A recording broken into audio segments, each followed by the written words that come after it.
திருமதி சுப்புலட்சுமி அவர்களுக்கும் மதிப்பிற்குரிய டீட்டெயிலில் வாங்கிக்கோங்க. ஏன்னா சில ஓட்டுநர்கள் கேட்குறாங்க, இந்த டைம் முடியும் போது டெலிவரி பண்ணிக்கலாம் காப்பி அனுப்புங்கன்னு சில ஓட்டுநர்கள் கேட்குறாங்க. அது மாதிரி டீட்டெயில் கொஞ்சம் வந்து அந்த லைசன்ஸ் ரெடியூல் வந்து கரெக்டாக பார்த்துக்கோங்க. இந்த ட்ரக் இன்சூரன்ஸ் தெரிஞ்சு வந்து இப்போ நிறைய வந்து தெரிஞ்சே போகிறது கிட்ட நமக்கு தெரியாமல் எப்படி பிஸ்னஸ் பண்ணுறாங்கன்னு நம்ம பார்த்தா தெரிஞ்சுக்கிறோம். ஏன்னா இப்போ வர சிலருக்கு எல்லாருமே வந்து என்னென்ன பண்ணலாங்க யோசிக்கிறாங்க ஒழிய நமக்கு சில அளவில் தெரிய மாட்டேங்குது. என்ன பண்ணுறாங்க ஏது பண்ணாங்கன்னு தெரிய மாட்டேங்குது. இந்த மாதிரி நான் பேசும்போது அந்த மாதிரி பண்ணுறாங்க. இந்த பிரபலம்லாம் வந்து என்ன வந்து கேன்சர் பேஷண்ட் தான் நான் பார்த்தேன். வேறு யாரும் கேன்சர் பேஷண்ட்டில் வழி தாங்க முடியாத பிரபலம் யூஸ் பண்ணுறாங்க. அதை வந்து நம்ம கேட்டுக்கிட்டு நம்ம வீட்டையில் வந்து நல்லபடியாக நடத்தலாம். கூடியிருக்கிற நம்முடைய வேலூர் மாவட்டத்தை சார்ந்து அதனால தான் சொல்கிறேன், மாவட்டத்தில் வந்து நம்ம மாவட்ட ஆட்சியர் அவர்கள் வந்து உங்களெல்லாம் கூப்பிட்டு இதில் வந்து சார்பில் முதல்கள் எங்களுடைய பணிவான வணக்கத்தை கொடுக்கிறோம். மாண்புமிகு தமிழக முதலமைச்சர் அவர்கள் போதையில்லா மாநிலமாக நம்முடைய மாநிலத்தை உருவாக்குவதில் மிகுந்த முனைப்போடு மாவட்ட நிர்வாகம் செயல்பட வேண்டும் என்று நமக்கெல்லாம் உத்தரவு வழங்கியிருக்கிறார்கள். நம்முடைய மாவட்டத்தில் போதையில்லாத மாவட்டமாக இந்த வேலூர் மாவட்டத்தை உருவாக்குவதில் மருந்து கடைகள் நடத்துகிற நண்பர்களாகிய உங்களுடைய பங்கும் இருக்கிறது என்ற காரணத்தினால் உங்களை எல்லாம் நேரில் சந்தித்து இந்த விழிப்புணர்வு நிகழ்ச்சியை நடத்தி சட்டத்திற்கு உட்பட்டு நம்முடைய தொழிலை நீங்கள் சிறப்பாக செய்ய வேண்டும்.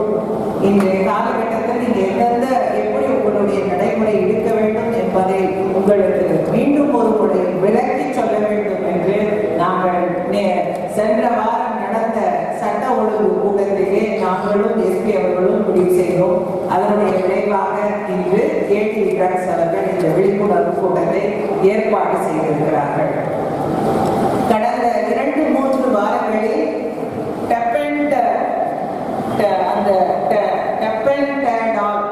என்ற மாத்திரை நம்முடைய மாவட்டத்தில் ஒரு சில பகுதிகளிலே கிடைக்க பெற்றுள்ளது.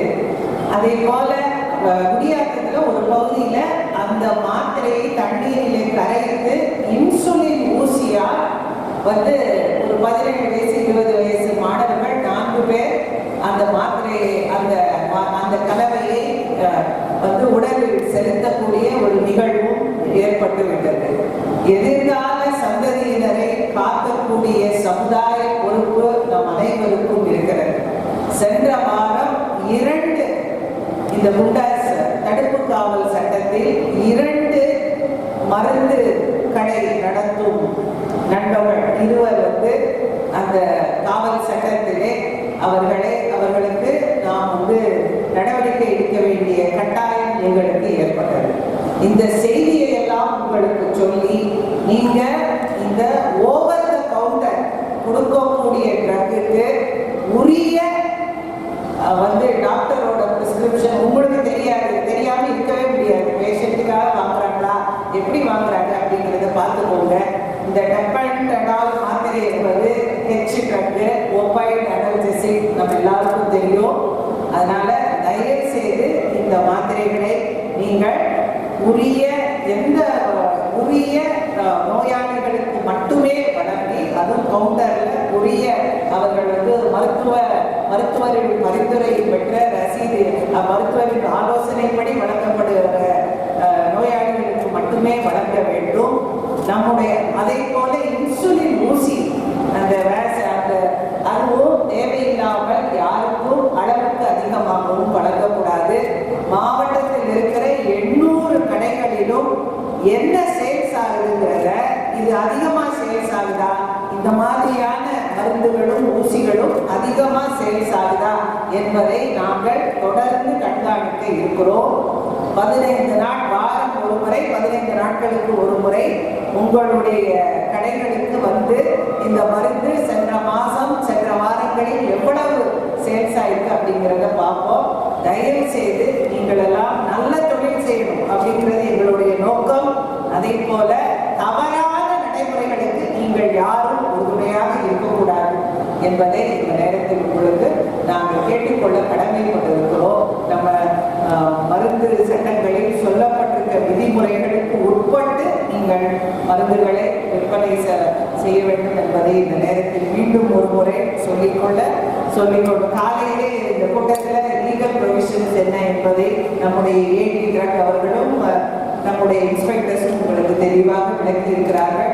மாவட்ட நிர்வாகமும் காவல்துறையும் ஏடி ட்ரக்ஸ் அவர்களோடு சேர்ந்து தொடர்ந்து நாங்கள் மாவட்டத்தில் உள்ள அனைத்து மருந்து கடைகளிலும் இந்த விற்பனையாகக்கூடிய இந்த பொருட்களை, இந்த மாத்திரைகளும் இந்த ஊசிகள் போன்ற இவைகளை தொடர்ந்து என்ன குவான்டிட்டி உங்கள் கடைகளில் சேல்ஸ் ஆகுது என்பதை நாங்கள் தொடர்ந்து கண்காணித்து நம்முடைய மாவட்டத்தில் எவ்வளோ பேருக்கு டயபெட்டிக் இருக்கு, எவ்வளோ பேருக்கு இந்த இன்சுலின் ஊசிகள் எல்லாம் தேவைப்படும், நீங்கள் அதையும் கூட நாங்கள் ஆய்வு செய்து கொண்டிருக்கிறோம். அதனால நீங்கள் எல்லாம் தொழில் நடத்துபவர்கள் நீங்கள் நல்ல உங்கள் தொழிலை நடத்தி கடுமையாக உழைத்து நல்ல முறையிலே நீங்கள் உங்கள் தொழிலை நடத்தணும் என்பது எங்களுக்கு அதுக்கு மாவட்ட நிர்வாகம் உறுதுணையாக இருக்கும். ஆனால் தவறான விஷயங்களுக்கு நீங்கள் உங்கள் இடம் கொடுக்க கூடாது என்பதை உங்களுக்கு சொல்ல நாங்கள் கடமைப்பட்டிருக்கிறோம்.